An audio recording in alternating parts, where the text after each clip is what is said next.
Ketika dilemparkan ke dalam api yang begitu menyala, Nabi Ibrahim berdoa, Rabbana 'alaika tawakkalna wa ilaika anabna wa ilaikal masir.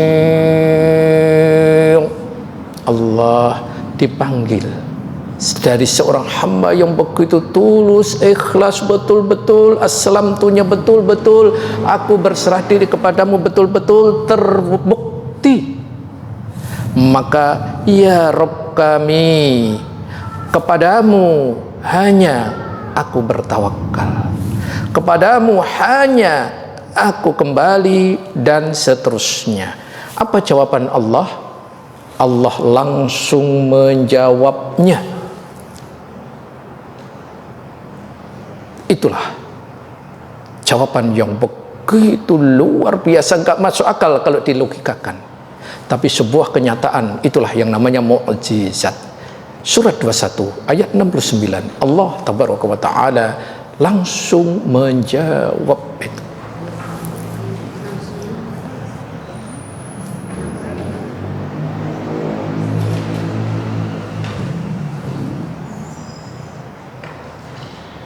Kami berfirman, wahai api, jadilah kamu dingin dan penyelamat bagi Ibrahim.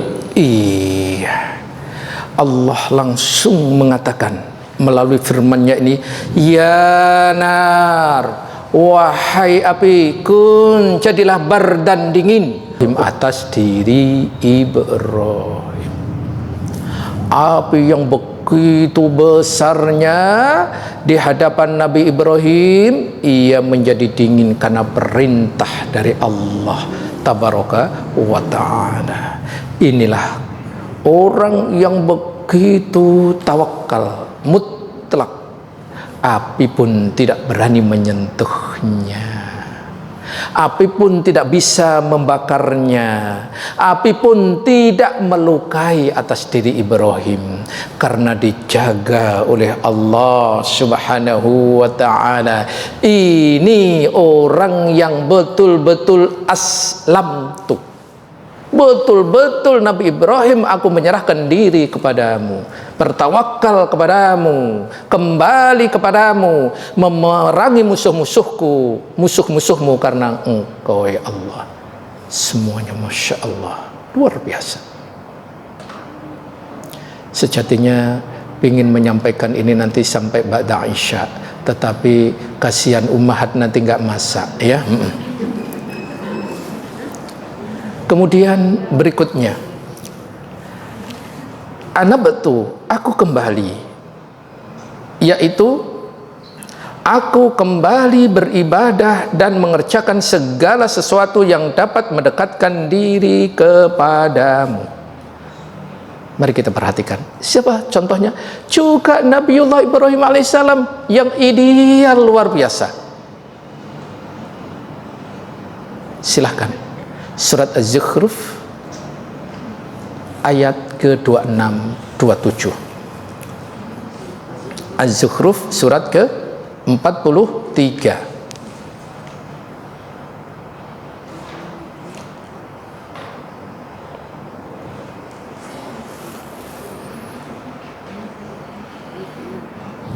Dan ingatlah ketika Ibrahim berkata kepada ayahnya dan kaumnya, sesungguhnya aku berlepas diri dari apa yang kamu sembah, kecuali kamu menyembah Allah yang menciptakanku, karena sungguh Dia akan memberi petunjuk kepadaku. Iya, lihat, Nabi Ibrahim alaihissalam lebih memilih kembali kepada Allah. Quran surat 43 ayat 26-27. Bacaan sudah benar, yang mencari belum dapat. Ini dampak akibat puasa. Surat 43 ayat 26-27. Lihat, Nabi Ibrahim lebih memilih kembali kepada Allah dan ia berlepas diri dari bapak dan kaumnya. Innani bara'um mimma ta'budun. Aku berlepas diri wahai ayah dan kaumku terhadap apa yang kau sembah. Illalladzi fatarani fa innahu sayahdin, kecuali kamu menyembah Allah yang menciptakanku, karena sungguh Dia yang memberi petunjuk kepada aku. Lihat Nabi Ibrahim kembali kepada Allah, dia lebih memilih kepada Allah, mendekatkan diri kepada Allah daripada mendapatkan sanjungan dari kaum dan keluarganya. Kalau kita bagaimana? Kita disanjung orang aja, tembok di depan sudah nggak kelihatan, kasihan kita. Itu baru disanjung oleh manusia. Nabiullah Ibrahim ini yang menyanjung Allah tabaraka wa ta'ala dengan sanjungan yang sangat banyak sekali, nama-nama yang sangat banyak sekali yang Allah berikan kepada Nabi Ibrahim. Salah satunya yang sangat terkenal, banyak sekali padahal ini sanjungan-sanjungan kepada Allah, dari Allah kepada Nabi Allah Ibrahim alaihissalam. Di antaranya ini salah satu aja, Quran surat 2 ayat 135.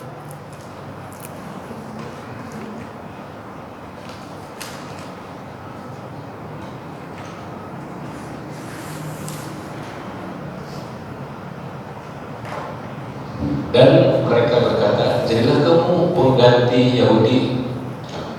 Dan mereka berkata, jadilah kamu penganut Yahudi dan Nasrani, niscaya kamu mendapat petunjuk. Katakanlah, tidak, tetapi kami mengikuti agama Ibrahim yang lurus, dan dia tidak termasuk golongan orang yang mempersekutukan Tuhan. Iya, kul bal millata Ibrahim hanifa. Hanifa adalah pujian Allah untuk Sang Khalilur Rahman, kekasihnya yang Maha Pengasih. Apa itu Hanif? Hanif kalau diterjemahkan umum artinya lurus, tapi makna Hanif yang sebenarnya wallahu a'lam adalah istiqomah dalam kebenaran meskipun sendirian. Itu makna Hanif. Istiqomah dalam kebenaran meskipun sendirian. Lihat seluruh para nabi ketika berjuang ada temannya enggak? Ada. Nabi Ibrahim ketika berjuang ada temannya enggak? Enggak ada. Itu loh. Nabi Musa ditemani Nabi Harun, Nabi Isa ada Al-Hawariyun, Rasulullah ada sahabat-sahabat. Nabi Ibrahim ketika menghancurkan patung-patung ada temannya? Enggak. Inilah Nabiullah Ibrahim alaihissalam. Wallahu a'lam. Kemudian Allah tabaraka wa ta'ala juga mengingatkan bahwa bika hasamtu, karenamu aku melawan, artinya aku berargumentasi terhadap musuh-musuh Islam karenamu. Baik, mari kita lihat jihad. Kemarin ada 3, jihad melalui musuh yang nyata, jihad melawan syaitan, dan jihad melawan hawa nafsu kemarin. Nah, jihad melawan musuh yang nyata itu diantaranya adalah, kalau sekarang jihadnya bukan mengangkat senjata, tapi jihad kita sekarang adalah memberikan penjelasan, argumentasi yang sangat ilmiah kepada siapapun yang meminta penjelasan. Wajib kita jelaskan tentang dinul Islam ini dengan semaksimal mungkin berdasarkan ilmiah. Karya dikatakan ilmiah kalau bisa dipertanggungjawabkan. Lihat, misalkan skripsi dikatakan ilmiah, kenapa? Karena telah diuji oleh orang, bisa dipertanggungjawabkan di atas ujian itu. Dan Islam ini ilmiahnya bukan hanya yang menguji manusia, tapi langsung Allah tabaraka wa ta'ala. Jadi ayo kita berikan kepada saudara-saudara kita, siapa yang memerlukan, sangat ilmiah lah dalam menjelaskan perihal Islam ini, biar rahmatan lil alamin terwujud untuk syariat kita ini. Itu. Bukankah Rasulullah sallallahu alaihi wasallam Allah utus untuk apa? Rahmatan lil alamin. Ini harus kita betul-betul kita mencoba mewujudkannya. Kita harus betul-betul mendapatkan ini semuanya. Silakan surat 21 ayat ke-7. Ini yang harus kita betul-betul kita harus bisa mendapatkan ini.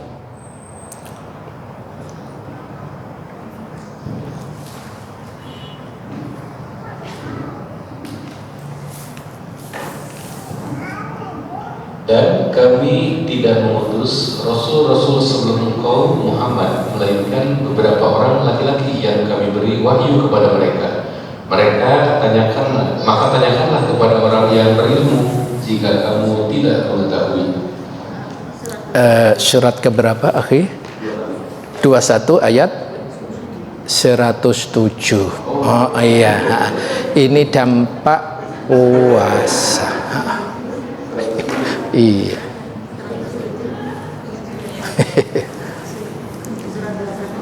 Iya. Dan kami tidak mengutus engkau Muhammad melainkan untuk menjadi rahmat bagi seluruh alam. Iya. Nah, sekarang ini tugas kita menjadikan Islam ini rahmatan lil alamin. Bagaimana caranya? Itu tugas kita sekarang ini. Inilah yang harus kita cari, bagaimana bisa mendapatkan rahmatan lil alamin.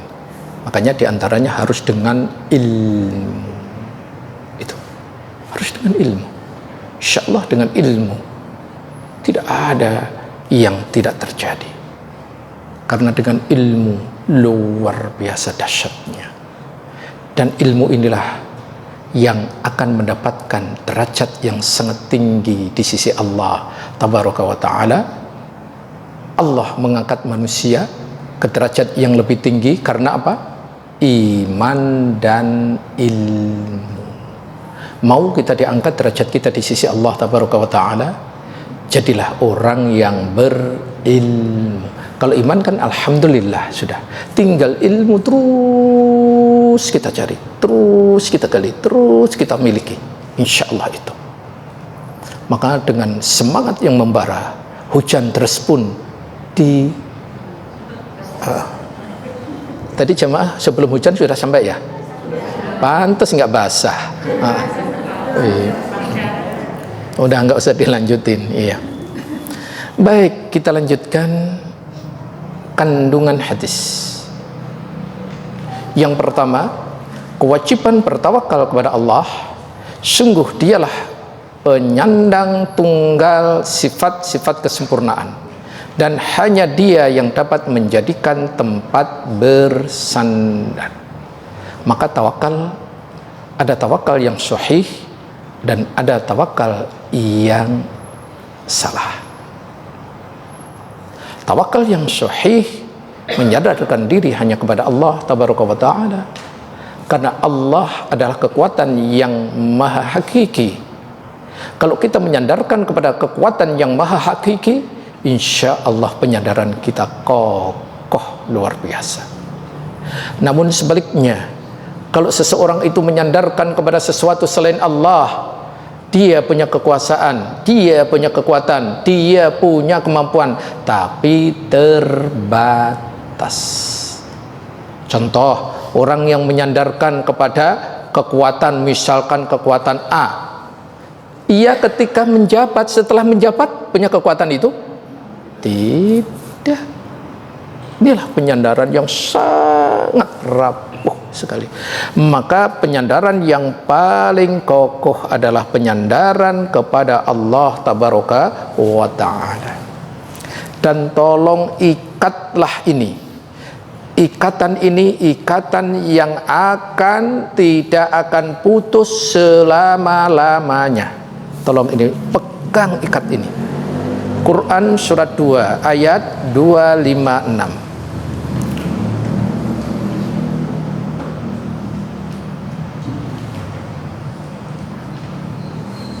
Tidak ada paksaan dalam menganut agama Islam. Sesungguhnya telah jelas perbedaan antara jalan yang benar dengan jalan yang sesat. Barang siapa ingkar kepada Tauhid dan beriman kepada Allah, maka sungguh dia telah berpegang teguh pada tali yang sangat kuat yang tidak akan putus. Allah Maha Mendengar, Maha Mengetahui.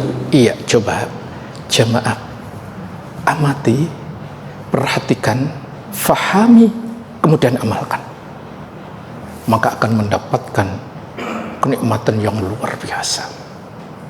Apa itu? Lihat di sini. Faman yakfur bitaghut, maka barang siapa yang ingkar, berlepas diri semua dari taghut,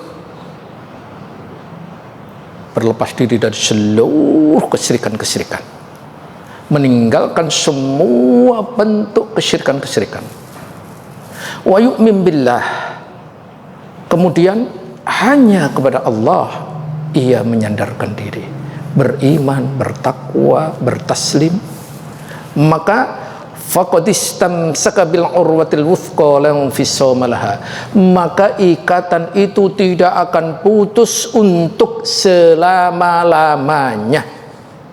Sejak kita di alam kandungan, kita di dunia, kita di alam barzah, kemudian nanti di akhirat ketika terjadinya hari kiamat, sampai insya Allah itu masuk surga. Pegang erat-erat Allah tabaraka wa ta'ala, bersandarlah kepadanya, karena ketika kita bersandar kepada Allah, masya Allah, luar biasa. Contoh manusia yang bersandar kepada Allah tabaraka wa ta'ala berikutnya, Nabi Musa alaihi wassalam,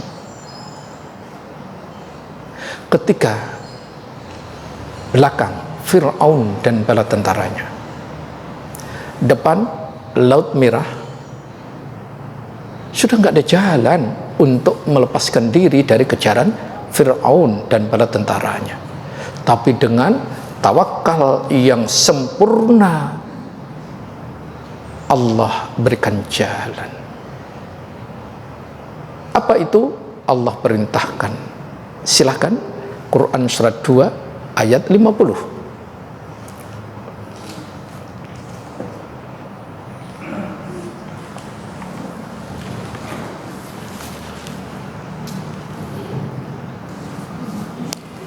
Dan ingatlah ketika kami membelah laut untukmu sehingga kamu dapat kami selamatkan, dan kami tenggelamkan Fir'aun dan pengikut-pengikut Fir'aun sedang kamu menyaksikan. Masya Allah, bayangkan ini.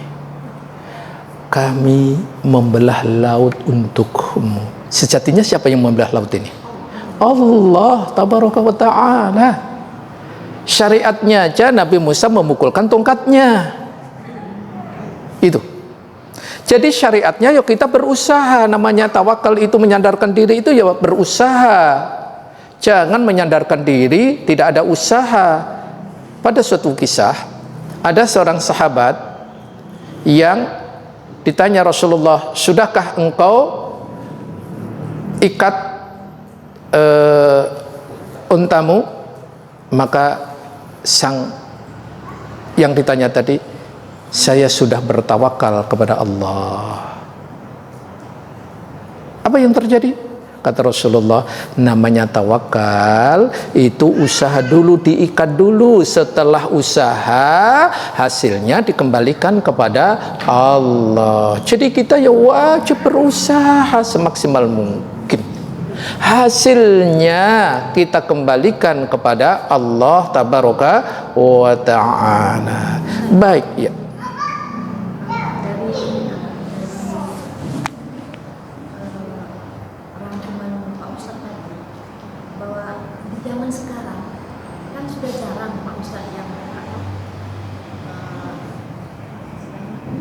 Mukjizat seperti itu.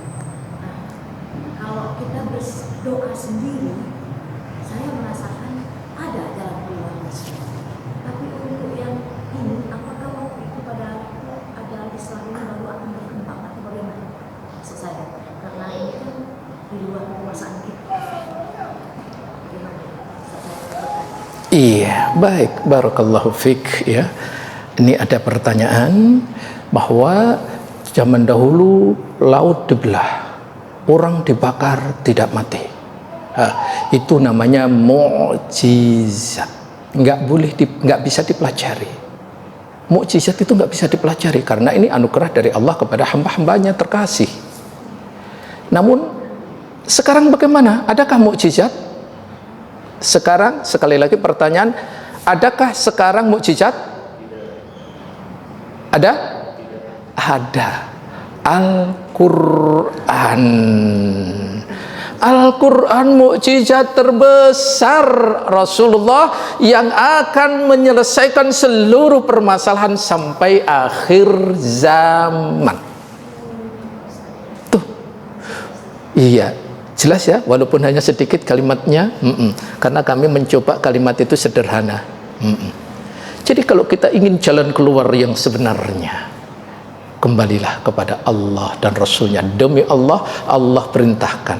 Kalau ingin kita menghendaki akhir yang baik, kembalikan semuanya kepada Allah dan Rasulnya. Quran surat 4 ayat 59.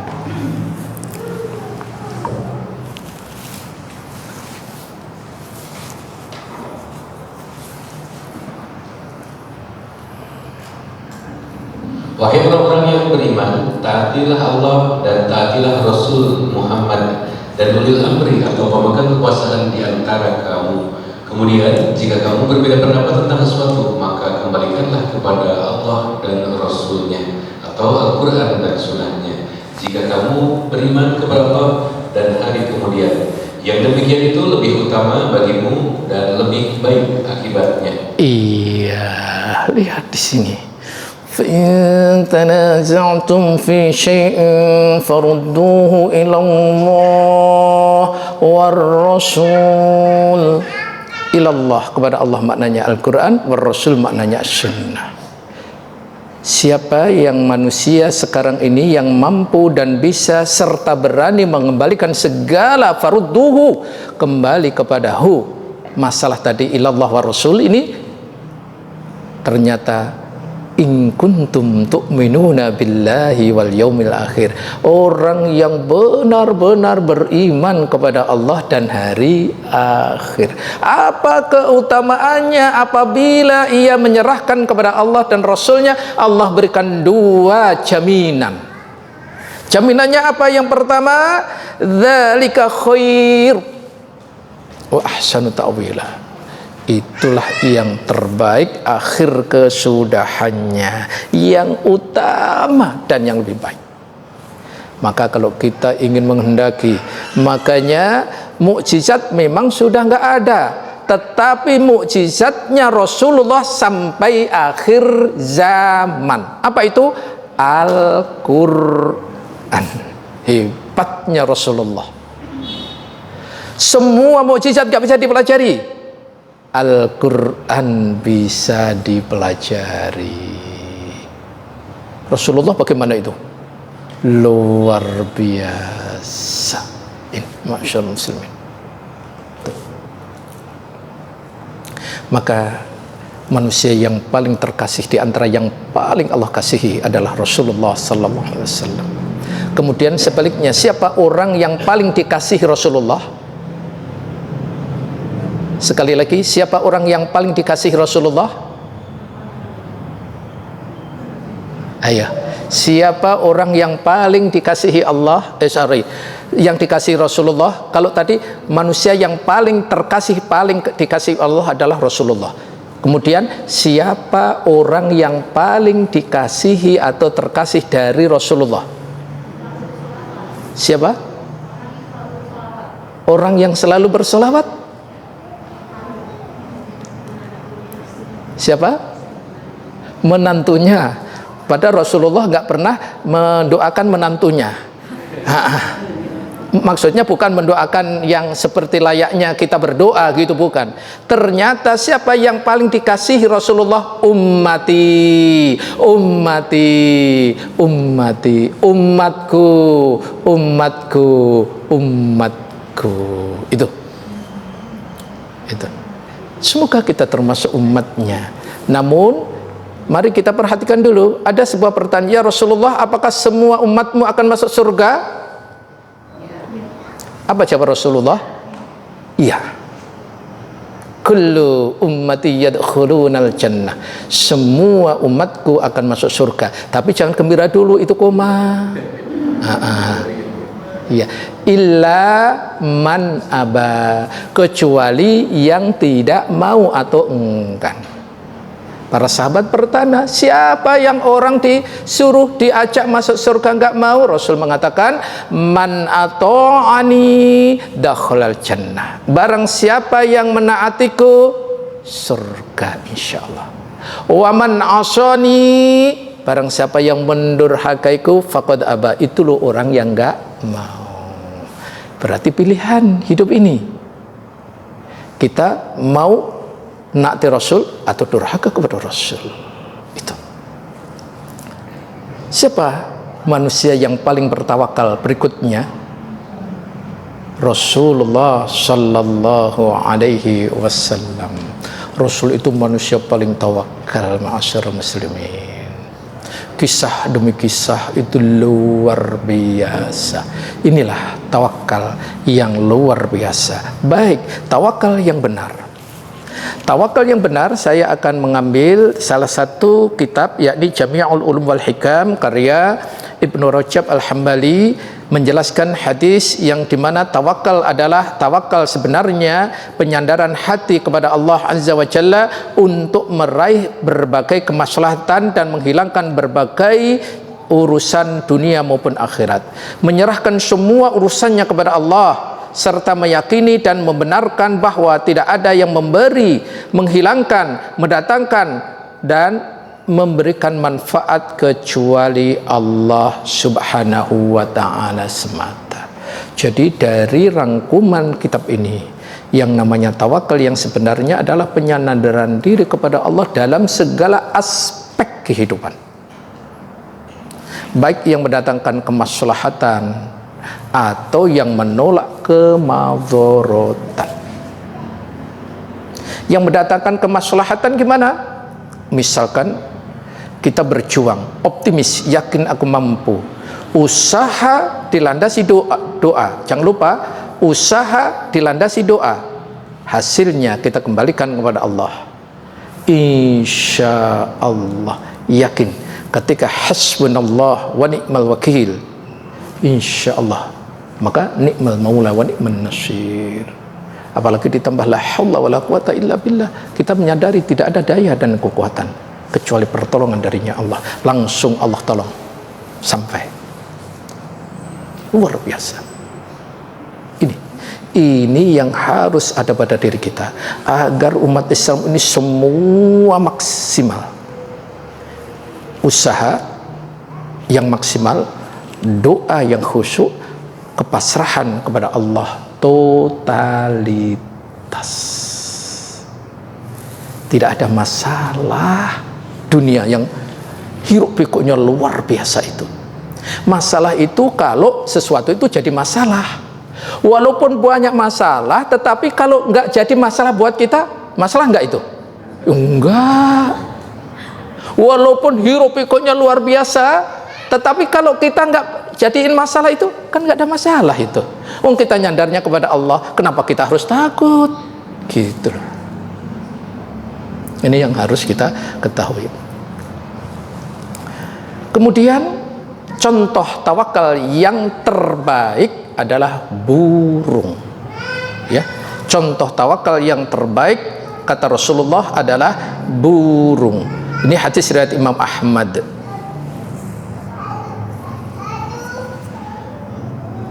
Jadi burung itu pergi pagi, pulang sore, kenyang nggak? Kenyang. Adakah burung yang gantung diri sekarang stres karena tempat-tempatnya dia untuk mencari makan habis? Enggak kan? Burung aja nggak ada yang stres, padahal tempat-tempatnya dulu ini semuanya kan, ini kan rawa, ini semua kan hutan-hutan, tempat mereka itu makan banyak. Dan sekarang semua jadi perumahan, menjadi ruko, menjadi bangunan-bangunan, dia pun nggak stres. Loh, kita kok banyak yang stres? Aneh kan? Maka belajarlah tawakal yang benar adalah tawakalnya burung. Lihat burung itu, bagaimana kerjanya dia. Kerjanya maksimal, Bu. Perhatikan, dia tidak pernah istirahat. Kalau kita kan enggak, begitu siang sedikit nyender di bawah pohon, gitu kan? Burung itu begitu datang langsung dia. Jadi usaha yang maksimal, bersungguh-sungguh, gitu loh. Insya Allah. Gitu. Kemudian kandungan hadis yang kedua, sebetulnya pengen banyak sekali menyampaikan, tapi karena waktu keterbatasan. Segala sesuatu kecuali Allah tabaraka wa ta'ala akan binasa. Maka itu ia makhluk ciptaannya tidak layak dijadikan sandaran. Betapa banyak orang yang bersandar kepada selain Allah akhirnya kecewa. Sedangkan kalau kita bersandar kepada Allah, insya Allah tidak akan kecewa. Kenapa? Allah adalah Zat yang maha hidup, Al-Hayyul Qayyum, yang maha hidup. Rasulullah manusia yang paling Allah cintai pun meninggal. Kita nanti akan meninggal enggak? Kalau enggak meninggal aneh nambah. Semua pasti akan meninggal. Yang tidak meninggal cuma satu. Siapa itu? Allah tabaraka wa ta'ala. Silahkan, banyak sekali ayat yang sejatinya bisa kita ambil. Karena keterbatasan waktu, satu aja ayat yang sangat sentral, yakni Quran surah 2 atau Al-Baqarah ayat 255.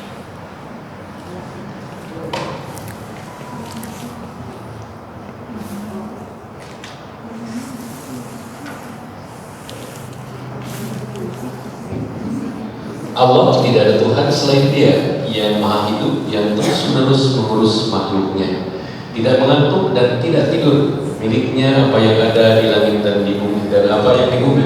Tidak ada yang dapat memberi syafaat di sisinya tanpa izinnya. Dia mengetahui apa yang di hadapan mereka dan apa yang di belakang mereka, dan mereka tidak mengetahui sesuatu apapun tentang ilmu Allah, melainkan apa yang Dia kehendaki. Kursinya meliputi langit dan bumi, dan Dia tidak merasa berat memelihara keduanya, dan Dia maha tinggi, maha besar. Iya, ayat itu yang disebut dengan ayat kursi, dan ayat ini sangat masyhur di kalangan kaum muslimin. Tapi tahukah kita apa makna dan kandungannya? Ayat ini kalau dikaji, Masya Allah, sungguh luar biasa kandungan, faedah dan manfaatnya. Salah satu manfaat ayat kursi, jika kita ingin meninggal dengan husnul khotimah, maka jangan tinggalkan ayat kursi setelah sholat fardu. Ya, ini silahkan, ini dalil yang sangat apik, rujukan yang sangat penting agar kita bisa mendapatkan husnul khotimah ketika akan meninggal. Sebentar, saya minta waktu tambahan dikit aja, nge-share aja. Tolong Bu Dokter bisa di-share ke grup.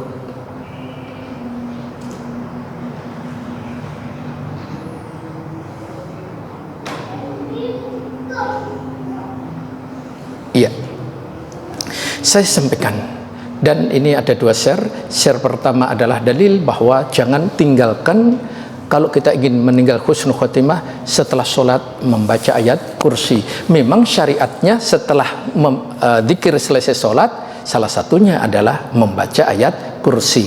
Maka share kedua adalah dzikir selesai sholat sesuai dengan sunnah. Ya, ada, insya Allah. Saya bacakan dulu. Salah satu amalan yang menyebabkan seseorang bisa meraih mati husnul khotimah, barang siapa membaca ayat kursi setelah setiap salat wajib tidak ada yang menghalanginya dari masuk surga selain kematian. Hadis ini diriwayatkan 532 dan hukum sahih oleh Syekh Al-Albani. Masya Allah kan, ya, tadi ayat kursi, padahal faidahnya sangat banyak sekali. Tayyib, ini yang bisa saya sampaikan. Materi ini semoga ada hikmah dan manfaatnya, dan semoga Allah Tabaraka wa Ta'ala terus membimbing kepada kita, dan Allah menjaga melindungi kita serta mewafatkan kita semuanya dalam keadaan husnul khotimah. Amin amin ya rabbal alamin. Demikian kita akhiri. Subhanakallahumma wa bihamdika asyhadu an la ilaha illa anta astaghfiruka wa atubu ilaik. Wa sallallahu ala nabiyyina Muhammad wa ala alihi wa sahbihi wasallam. Wa akhiru da'wana anil hamdulillahi rabbil alamin. Wassalamu alaikum warahmatullahi wabarakatuh.